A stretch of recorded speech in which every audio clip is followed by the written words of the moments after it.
Right, hello YouTube. Today I'm going to do a video on the M&P 1522.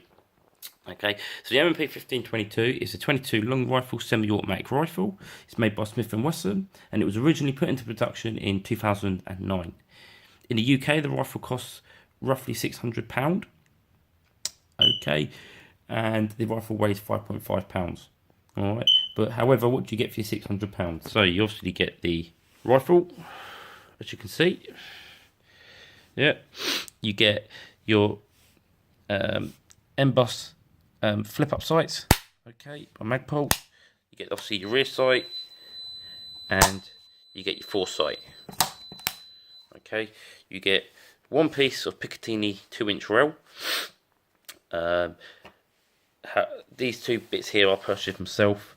Okay, all right, but you only get the one piece with the M-Lock handguard. Okay.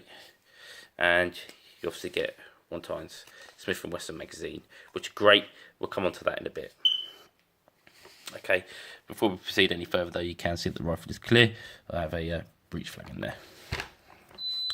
Alright, so the barrel is carbon steel and it's 16 inches long with a 1 in 15 twist, and it has a A2 style flash eliminator on the rifle. Okay, it doesn't really serve any purpose, however it does make the look of the AR-15. Okay, so you've got a nice thick solid barrel, unlike some of the other 22 rifles out there which has got a thin barrel and then a shroud over the top of it. This is actually a nice thick solid barrel. Okay, we then got the M-Lock handguard, okay, which is made of polymer. Alright, they've done away with the old generation 1 handguard where they had the Picatinny rails from the 6 o'clock, 9 o'clock and 3 o'clock position. Okay, there you just get the M-Lock handguard with one piece of Picatinny rail, and it's up to you where you put it and if you want to add any more. Okay, bear in mind these Magpul Picatinny rails pieces are not cheap. Believe it or not, that cost £20. That one little bit there cost £20. I couldn't believe it. Right. So obviously then we have the upper receiver, which is polymer, and the lower receiver, which is polymer. Don't worry that this rifle is polymer. Okay, it's very sturdy, and I don't think there'll be any issues with it in the future. I'll come on to this a bit more later on in the video. However, this rifle is fine, and there's no need to worry about it being polymer. Don't let it put you off. Okay, it did put me off at first, but then I got to use one, and I thought, oh no, this is great, and I'm glad I brought one now. Okay, so obviously here's your ejection port, right, and here's your brass deflector. Okay, your magazine housing here, magazine well up in there. Okay, actually that's your magazine well up there. Magazine release catch. Okay, then you have, so I missed this bit, you've got your forward takedown pin and your rear takedown pin here. Okay, obviously your trigger, which is metal, yeah, and then you've got your A2 style pistol grip. As far as I'm aware, this can take any form of AR-15 pistol grip, yeah, any Magpul pistol grip, etc, etc. It's interchangeable. You can see the screw up there, what you take down. Okay, all right. People have said though that this isn't too hard to take off and change over. Okay, so I'm just going to take the chamber flag out. So obviously inside the breech you can see the ejector in there, the ejector in there. Okay, right, so I'll flip the rifle over.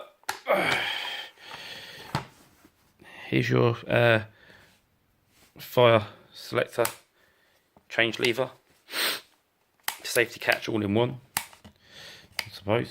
So you've got obviously fire and then safe. Okay, so this one's safe now, flip it up onto fire. Okay, so it's your safety catch and your fire selector. Okay,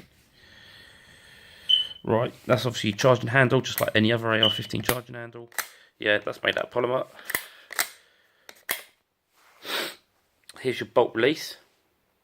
Unlike a lot of 22LRs, AR-15 copies, this actually does work. Yeah, if you pull your bolt to the, you pull your pull the charging handle to the rear, cocking handle to the rear, and you push down on this tab, yeah, on the bolt hold open device, it will hold the bolt open. However, I've only got one hand free because I'm recording on my phone, yeah, so I can't do that.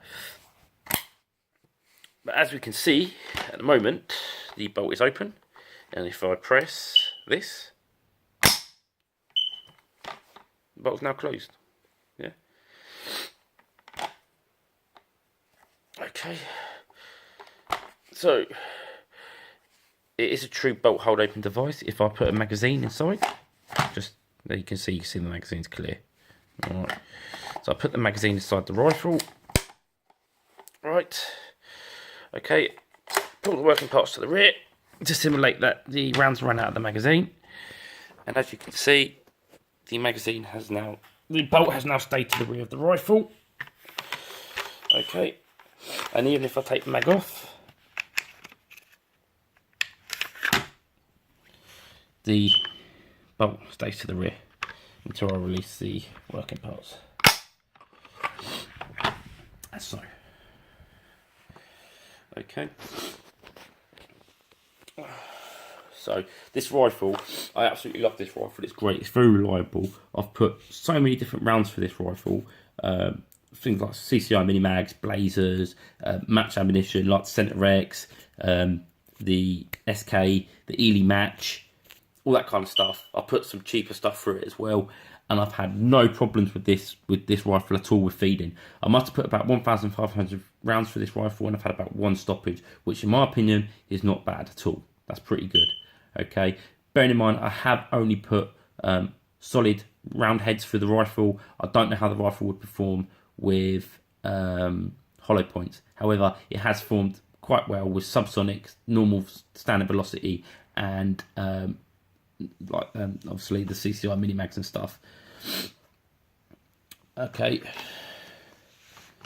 let's move on. Oh, before I forget, obviously you've got a Picatinny rail, yeah, that runs from the rear of the receiver all the way down to the end of the handguard, which is a Picatinny rail. Okay, so you can mount whatever you want on there. Yeah, I'm running a MTC Viper Connect. Lovely scope. I'll do a review on that at a later date. That's a brilliant scope. Okay, then we've got this 6-position collapsible buttstock. Yeah, pretty. Speaks for itself. It's a 6-position collapsible buttstock. It's mil spec, so any mil spec AR-15 buttstock will fit on here. Okay. It's got stippling at the rear and a little compartment in there to stick things in. I've lost a bung to put on the end of that though. Okay, but obviously you can see the stippling on there to give you the grip. And it has a sling loop there, obviously to attach a single point sling. Right. Buttstock comes off very easily. All you need to do is just pull that out and it pops off. Put it back in, pull that down, and it pops back in. And I've just done that with one hand, so you can see it's not very difficult at all. Okay, so this is an absolute brilliant rifle. Okay, so to take this rifle down, yeah, all you've got to do is push out the pin. We already know the rifle is clear. I'd like to state, if you do not know the state of your rifle, yeah, and it is good practice to check to make sure your rifle is clear every time you strip it. Okay. Right. The lower receiver comes away from the upper receiver. You can take the whole thing apart by taking this pin out as well, but I'm not going to do that. Right. And all you've got to do is just pull it out like that. Here's your bolt. Okay. There's your guide rods. Here's your guide rods there, and your recoil spring. And that's what I was saying, not to worry about the polymer, because it doesn't actually ride along the polymer. It doesn't touch the polymer. It rides along these steel guide rods. So there'd be no problem with the polymer in future, because the bolt's not actually touching it. So I can't see why there'd be any problem with it. Okay. So that's basically how you strip it down for just a general clean. Just take the bolt out and wipe your bolt down. Obviously that's your charging handle. Okay. There is nothing great. It's really easy to strip. This 22LR is actually a true field strippable rifle. because it's so easy to strip. It strips down like the proper AR-15. It's so easy to strip. It can be done in a matter of seconds, and as you can see,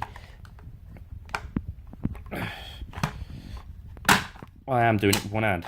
Yeah, this is a true field strippable weapon. I hear a lot of people turn around and say, "Oh, yeah, this rifle's field strippable," and it's a right pain in the ass. Got to get screwdrivers out and all sorts of stuff. That's not a field strippable weapon. This is a field strippable weapon where you don't need no tools or anything to actually strip the weapon. Okay. So then obviously you've got your 25 round magazine. I'll do another video on. I'll do a separate video on the magazine, but that's 20.